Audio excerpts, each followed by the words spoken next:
piling mo ako'y mananahan, pagkat ikaw lamang aking kalakasan.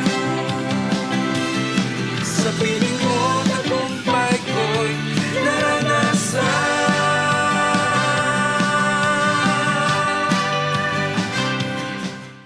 Hi everyone! Welcome pong muli sa araw-araw na pagpapala. So, ako ang iyong lingkod, Pastor Charlie Dangutanan, ang makasama niyo muli sa pag-aaral ng salita ng Diyos.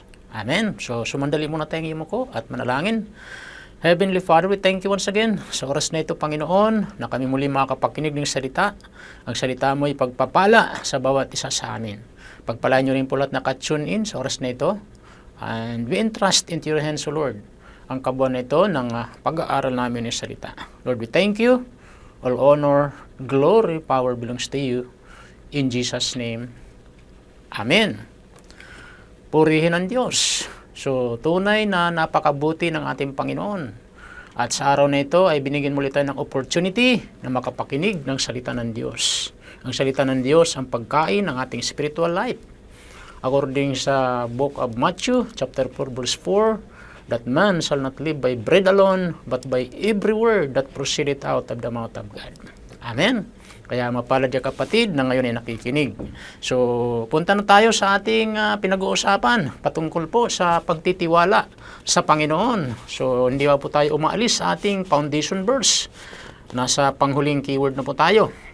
Sabi po sa Psalms 18 verse 2, "The Lord is my rock and my fortress and my deliverer, my God, my strength, in whom I will trust, my buckler and the horn of my salvation and my high tower." Thank you, Lord, once again, Lord, sa iyong mga salita naming pagbubulay-bulayan. In Jesus' name, Amen. So, trusting God, pagtitiwala sa Diyos. So, patuloy nating sinasagot ang ating katanungan, why we need to trust God. Bakit kailangan tayo magtiwala sa Panginoon? So, nagbigay na po ako ng almost 5 na kasagutan sa katanungan natin ito. So, mga ilang dahilan, bakit kailangan tayo magtiwala sa Panginoon, ang pagtitiwala sa Diyos ay napakahalaga.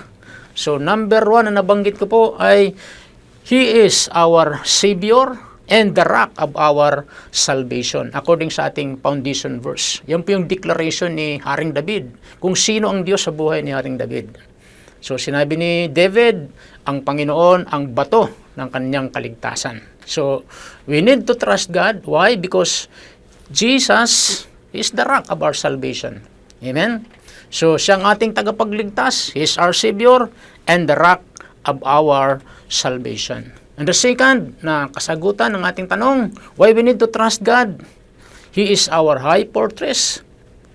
Siyang ating mataas na kuta, tanggulan, umuog, according sa ating foundation verse sa Psalms chapter 18, verse 2b.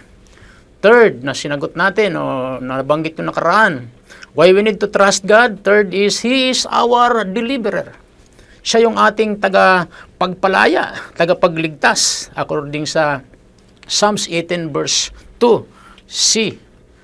And fourth na nabanggit ko po sa inyo, why we need to trust God? So, He is the source of our strength.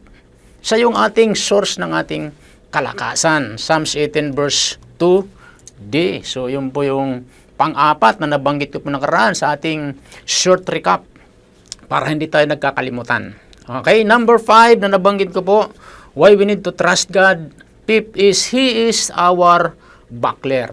Okay? One that shield and protect and defend.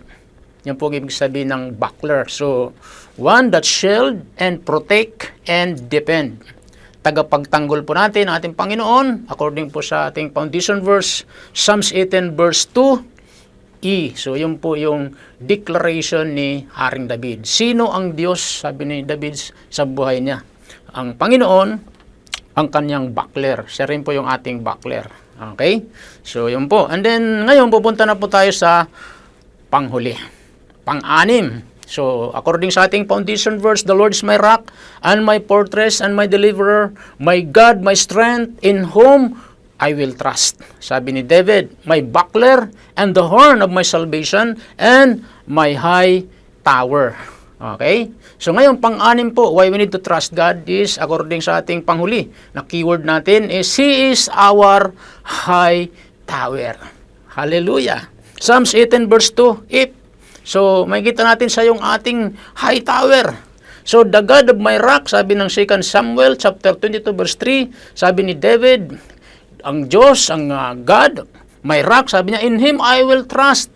He is my shield and the horn of my salvation, my high tower, and my refuge, my Savior, thou savest me from violence. Okay, so ang Diyos, ang bato ng aking kanlungan, sabi ni David, aking kalasag at tanging kaligtasan.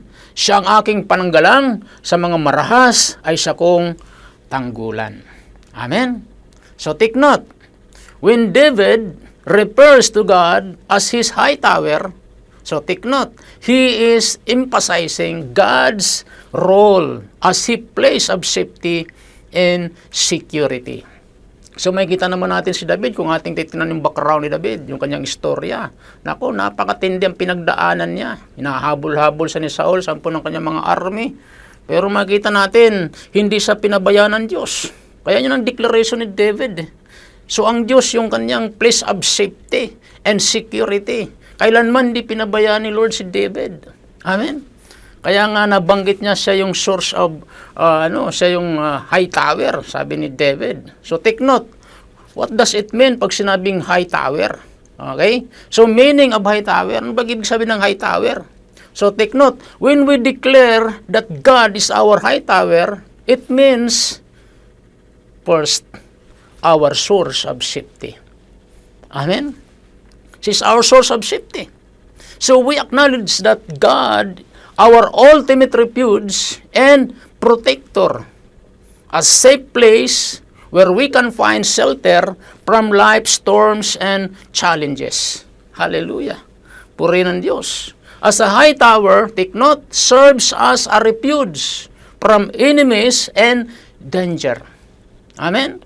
David acknowledged that God provides protection from life's challenges and adversaries. So po yung unang-una, high tower. And the second, pag sinabi nating high tower, so we declare that God is our high tower. It means our strength and stability. Hallelujah. Purihin ng Diyos. Siya yung ating lakas, ang ating Panginoon. That means we recognize that in God, we have a strong foundation. Hallelujah. So He is unshakable, provides us with the strength we need to face difficulties. Para harapin natin yung mga kahirapan. Ang ating Panginoon ang siyang ating defense. Siya yung ating strong foundation. Take note, towers are built to be strong and resilient. Resilient, that means hardy or durable.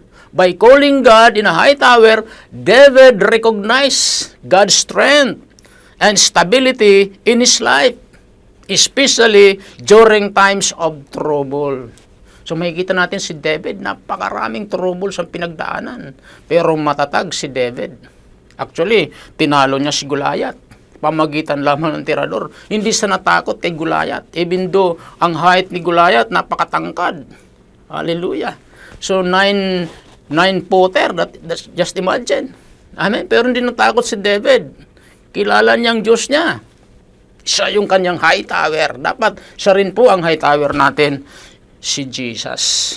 Third, meaning of high tower, when we declare that God is our high tower, it means accessibility. Amen? So, a tower is a place to which one can run for safety. David expressed his trust in God's as reliable, or meaning trustworthy, pagkakatiwalaan, source of help and refuge in times of distress. Hallelujah. Fourth, meaning of a high tower. So when we declare that God is our high tower, it means our trust and faith.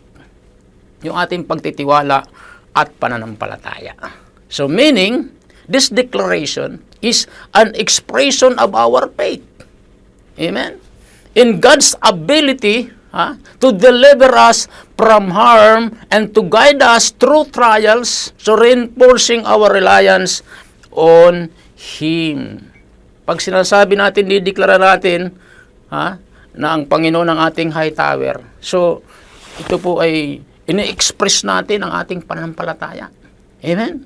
Sa abilidad ng ating Panginoon. Ang Diyos po natin ay Diyos na buhay at makapangyarihan. Amen? So, declaring God as our high tower signifies our trust in His protection, strength, and guidance in every aspects of our lives. Wow! Pag dineklara natin si Jesus, ang Panginoon ng ating high tower, signifies our trust. Amen? His protection and strength. Hallelujah. And guidance in every aspects of our lives. Sa lahat ng aspeto ng ating buhay. Amen. Okay, so conclusion verse na po tayo. Proverbs 18 verse 10, take note, the name of the Lord is fortified. Wow, tower. So, the righteous run to it and are safe. Amen. Ang pangalan ng Panginoon ay matibay na muog, tinatakbuhan ng matuwid at naliligtas. Hallelujah. So, purihin ng Diyos. Kaya araw-araw, gayahin natin si David. God is my high tower. Amen. Purihin ng Panginoon. So, kapatid, na ikaw ay nakikinig ngayon. Sa mundong ito, makikita natin, napakaraming kasamaan naglaganap. Amen. Maging sa kalsada natin, mga aksidente. Halos araw-araw may namamatay sa aksidente. Amen. Kailangan natin ang magbibigay sa atin ng proteksyon. Sino yan? Si Jesus. He is our high tower. Amen. Ang ating Panginoon. Anong kailangan natin? Magtiwala tayo sa Kanya. Lagak natin ang pagtitiwala sa Kanya 100%. Why? Lahat ng bagay sa mundong ito mawawala, malulusaw. 2 Peter chapter 3. Basahin niyo po yan. Chapter 3 ng 2 Peter. Lulusawin ang mundong ito. Amen. Lahat mawawala. Ang pinakamahalaga sa lahat, habang tayo humihinga, habang tayo nabubuhay, yung ating pagtitiwala sa Diyos. Dahil pag nagtiwala tayo sa Diyos, take note, ang sabi ng Biblia, mabubuhay tayo magpakailanman. Amen? Taas nyo lang pong mga kamay nyo po, mga kapatid. Sundan nyo ang maiksing panalangin na ito. Magtiwala tayo sa Diyos. Sabihin natin, Panginoong Diyos, lumalapit ako sa iyo. Nagpapakumbaba sa iyong harapan. Humihingi ako ng tawad sa lahat ng mga nagawa kong kasalanan. Linisin niyo po ako ng banal na dugo. Naniniwala po ako na kayo ang Diyos na makapangyarihan sa lahat. Binubuksan ko ang aking puso. Tinatanggap kita, Jesus, bilang aking Panginoon at tagapagligtas. Isulat niyo po ang aking pangalan sa aklat ng buhay. Sa pangalan ni Jesus, ito aking dalangin. Amen. Ako lang po manalangin, Lord. Thank you sa lahat po ng mga sumunod sa panalangin ng pagtanggap. Pagpalain niyo sila. Lord, thank you. Kayong Diyos na aming high tower. Pagpalain niyo, O Diyos, ang mga nangailangan, ang mga pinansyal, ang mga may karamdaman, Lord, touch their bodies, Lord, and release your supernatural healing. Father, we thank you. All honor, glory, power belongs to you. In Jesus' name, Amen. Amen. God bless po sa lahat. Bye-bye.